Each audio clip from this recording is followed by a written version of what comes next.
प्रेम से बोलिए भगवान शिव शंकर भोलेनाथ की जय। तो हे गुरु बहिना लोग, आज हम बहुत आप लोग के समक्ष बहुत ही सुंदर कथा लेकर आयल बानी और बहुत ही अच्छा रहस्यमयी कथा बाटे। अगर आप लोग ये कथा के पूरा अंत तक सुनम तो आप लोग के आंख से आंसू निकल जाई कि कथा में रहस्य और कितना गहराई बाटे।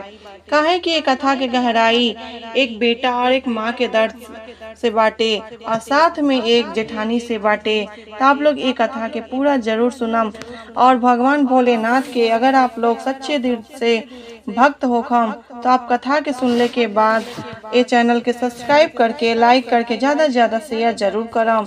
तो आई अब हम ये कथा के शुरू करतनी। अब प्रेम से बोलत हुए साथ में एक बार हृदय से अपने मन से बोल दी, हर हर महादेव, शिव शंकर भोले भगवान की जय, साचे दरबार की जय, मैया भवानी की जय, गौरी पुत्र गणेश की जय। तो आई अब हम ये कथा के शुरू करतनी। एक किसान रहने, वो किसान के दूगो बेटा रहने। दूगो जो बेटा रहल लोग, वो दोनों बेटा बहुत अच्छा से कमात उमात रहल लोग और खेती बाड़ी करत रहल लोग। खेती बाड़ी करत हुए वो लोग जब अपने पिता के समान यानी कि जवान हो गए लोग, तो जो किसान रहने वो सोचने कि अपने बड़ बेटा के हम शादी कर दी, कहे कि ई अब विवाह योग्य हो गए बाने। जब विवाह योग्य हो गए रहने तो बड़हन बेटा के शादी कर देने। वो किसान जब किसान शादी कर देने तो वो जैसे बहू अली, वो बहू अली तो रोज झाड़ू वैसे ही लगा दे और खाना वैसे ही पका दे। मतलब कोई भी घर में एक नियम से काम नहीं करें, ना सबसे पहले झाड़ू लगावें और ना सबसे पहले बर्तन में धोएं। सबसे पहले उठत सुतत ही खाना बना के धई दे और उसके बाद सारा कुछ मन करे तो काम करे, ना तो छोड़ ही दे। अब तो जान जाई आप लोग कि जब ऐसा रोज दिन होके तो उनका सास जो देखली तो कहत का बाड़ी, उनका सास जो रहली का कहत अली कि हमार जो पतोई बाड़ी हमारी जैसन मिलल बाड़ी, एकदम हम जैसे चाहत रहनी वैसने बाड़ी कि सबसे पहले उठ सुट के हमके खाना बना के दे देवेली और उसके बाद सारा झाड़ू झंटा करेली, सारा काम करेली। सास बहुत एकदम खुश भैली, काहे कि सास भी वैसे ही करें, कभी पूजा पाठ नहीं करें, कभी कुछ काम नहीं करें, बस सबसे पहले उठ सुट के खाना बना के खा लें, उसके बाद कोनो काम करें। तो काहे कि जब दुआरी पे लक्ष्मी माँ आवेली तो रोज देखें कि तो मेहरारू मतलब रोज ऐसे ही करत अली और रोज ऐसे कर दे तो मेहरारू जो रहली वो सोच सोच के कहें कि हमार तो मतलब ये काम बाटे और लोग के देखे नहीं ऐसे काम करत हुए, लेकिन हम तो जैसे करतनी बहुत बढ़िया करतनी। वो मेहरारू ऐसे ही सोच के अपने आप में खुश रहें। लेकिन लक्ष्मी माई जब दुआरी पर आवे उनके तो वो एकदम घिन्ना जाए, एकदम उनका मन एकदम अजीब सा हो जाए और कहें कि ऐसा मेहरारू बाटे कि ना झाड़ू लगावेले, ना पूजा पाठ करेले और ना कोनो काम करेले दुआरी पे। सबसे पहले उठ सुत के खाना बनाई या खा के आराम से अपन रही। ऐसे ही रोज लक्ष्मी माँ सोचत सोचत रहली कि उनके कहल जाला कि हमेशा लक्ष्मी अपने दुआरी नहीं आवेली, कभी जब आवेली तो बहुत धन दौलत के साथ आवेली। लेकिन वो बेचारी लक्ष्मी माता रोज आवे, लेकिन रोज ही मेहरारू वैसे ही काम करें। जो किसान के पत्नी रहली अब बहू रहली, दोनों जने वैसे ही करे लो। लेकिन जब छोटका बेटा के 2-3 साल बीत गए तो छोटका बेटा के लिए भी सोचने के अलावा इनका भी विवाह कर देवल जा, काहे कि वो विवाह योग्य हो गए रहने। तो छोटा वाला बेटा के भी वो लोग शादी कर देवल लोग। जब शादी कर देवल लोग तो शादी कैले के बाद से जो उनका पत्नी अली तो वो का करें, सवेरे 3 बजे भोरवे में उठ के पूजा पाठ करके स्नान दान करके झाड़ू पोछा सब करें, उसके बाद से खाना पानी बनावे। तो उनका सास 1 दिन देखली, 2 दिन देखली, 3 दिन देखली, 4 दिन ऐसे ही करत हुए 5-6 दिन देखली। जब 5-6 दिन देख लेली तो कहत का बाड़ी हमरे घर में ये सब नहीं चली, जब तू करत अलू अपने यहाँ कैले हो, लेकिन यहाँ तो हके ऐसे नहीं करे के। सबसे पहले तो हके उठ के खाना बना देवे के 7 बजे ले। तो जो पतो ही रहली किसान के कहत का बाड़ी कि हे सासू माँ, आप हमके जब कम हम खाना बना के 5 बजे ही हम आपके लिए धो देम, लेकिन हम अपन पूजा पाठ नहीं छोड़म, अपन गुरु जी के भजन हम नहीं छोड़म।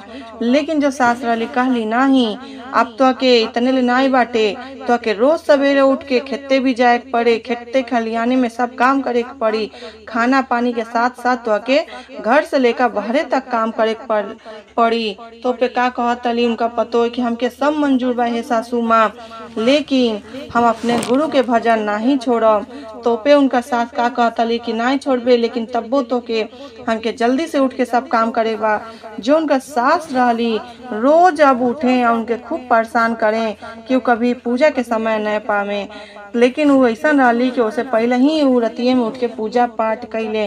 तो कहत का बारी अपने सास से एक दिन खूब थक गई रहली। तो कहत का बारी कौने भाव में, ध्यान से सुनम गुरु बहिना लोग, कौने भाव में कहतली। चाहे जान जाइए सासू चाहे जन्म रही हो, चाहे जन्म रही हो, अरे नाही छोड़ब गुरु के चरणन हो राम।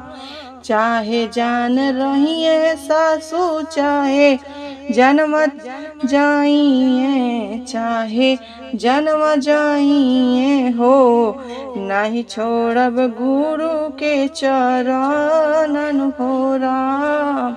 नहीं छोड़ब गुरु के चरणन हो राम। ऐसे कह के बेचारी अपने सास से कहे लगली कि चाहे अब जान रही हैं चाहे ना रही हैं, लेकिन हम अपने गुरु के भजन कैल नहीं छोड़म। उनका नित्य प्रतिदिन हम भजन करम, उनके चरण में हम पड़ल रहम। तो फिर का कहतली कितने ले नाई बात के सब काम करे के बा। तो फिर कैसे उनका बहू कहतली, गोरबो से चलबो ए सासू अप ना हो भवनवा हो, अपन भवनवा हो, हथवा से करबो सारा काम हो राम।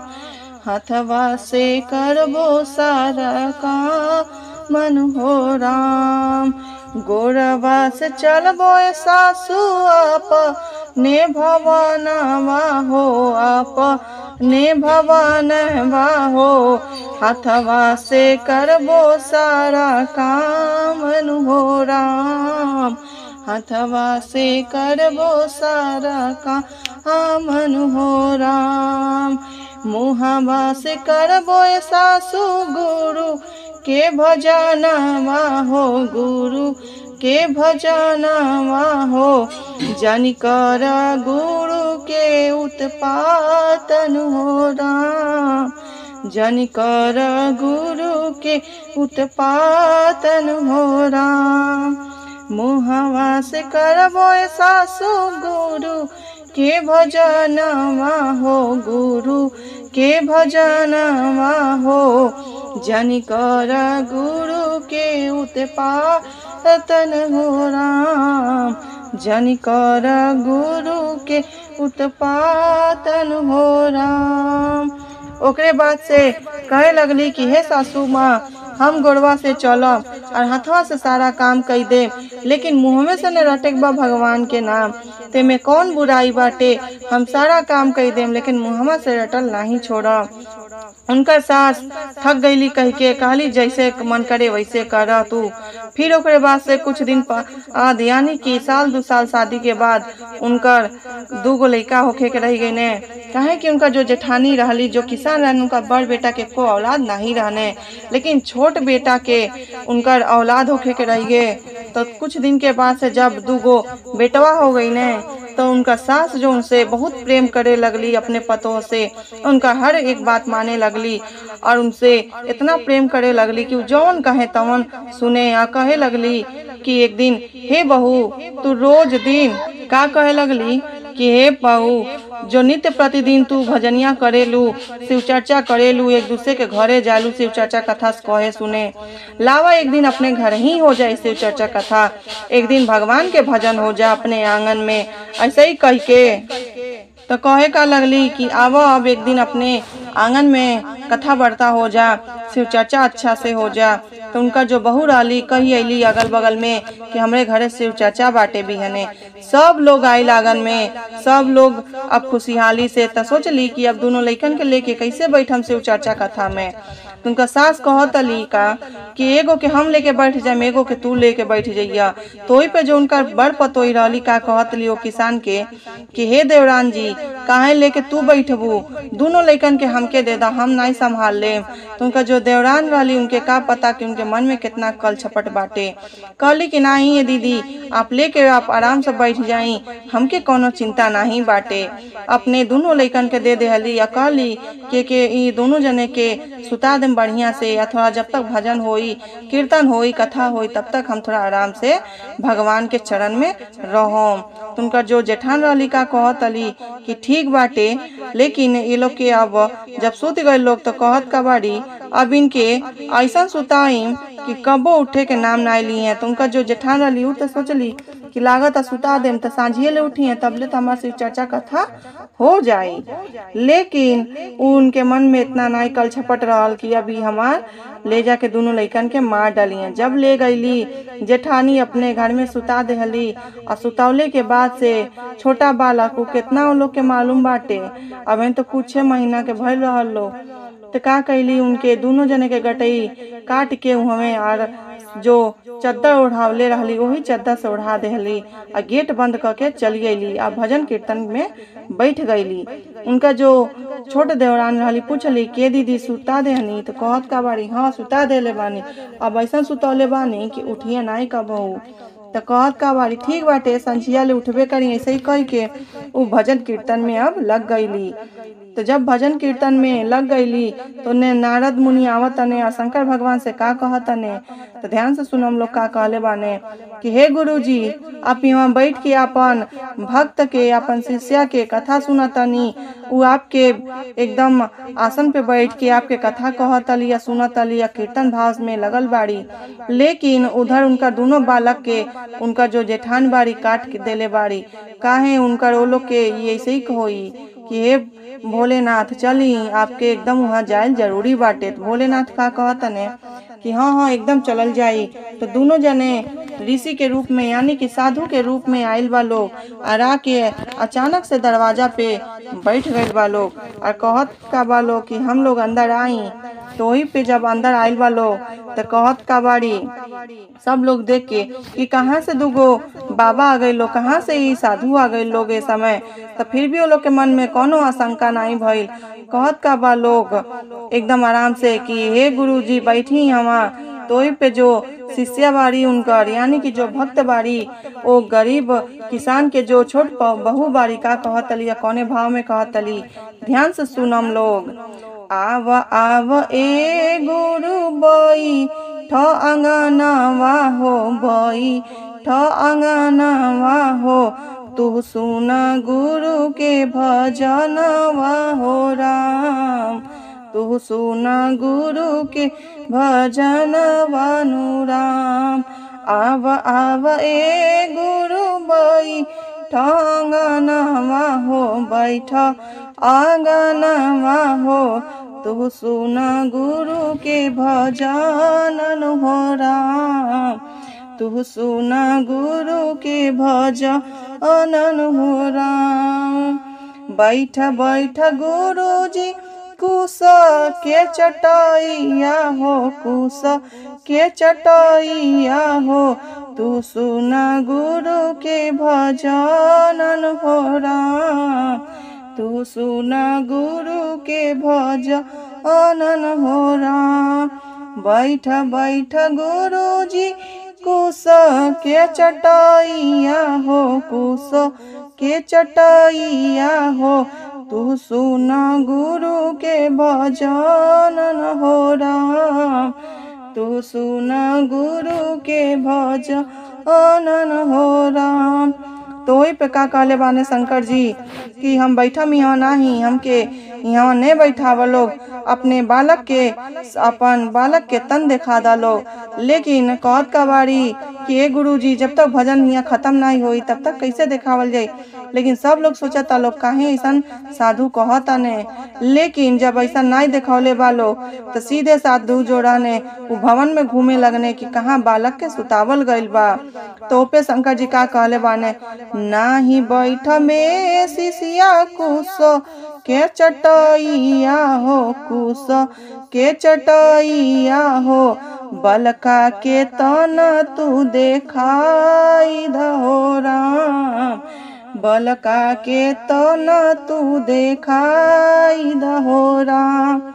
नाही बैठ में शिष्या कुश के चटैया हो, कुश के चटैया हो, बलका के तन तू देखाई दहो राम, बलका के तन तू देखाई दहो राम। ऐसे कह के शंकर जी बार बार विनती करतने कि तू तन दिखाई द, नहीं दिखावल लोग तो भवन में घूमे लगने। अब ते उनका जो जेठानी रहली उनके पता लग गई कि लागत है कौन साधु हमें कि बार बार कहतने कि बालक के तन दिखावो। जब वो जैसे गइल बाने वो बालक के घर में, वैसे ही जो जेठान रहली जाके केहू के घर में छुप गइल वाली गाँव में। तब ओकरे बाद जैसे शंकर भगवान वहाँ पहुँचने और ओकरे बाद से जो वहाँ के लोग रहल उ लोग जैसे हटावाता लोग चद्दर और गेट खोलाता लोग तो देखता लोग पूरा एकदम बिस्तर से ले नीचे तक खूने खून हो गइल बाटे। तब तो देखकर उनका जो छोट पतोही रहली वो किसान के वो बेहोश हो गईली और खूब ओकरे बाद से उनका जो घर में रोए लगल लोग। लेकिन अब सब लोग सोचे कि कैसे। तो नारद मुनि का कहतने कि हे गुरुजी जल्दी से इनके जिंदा करी, नहीं ते इनका जो माँ बाड़ी कहीं कुछ हो ना जाए। तो ओकरे बाद से पहला छींटा मारने गुरुजी अपने कमंडल से, फिर दूसरा छींटा मारने, तीसरा छींटा में एकदम दोनों लइके यहाँ कह के रोए लगने।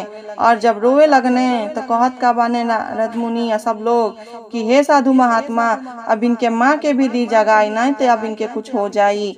कि दोनों बालक ते जी गई ने लेकिन अभी कैसे उठिए।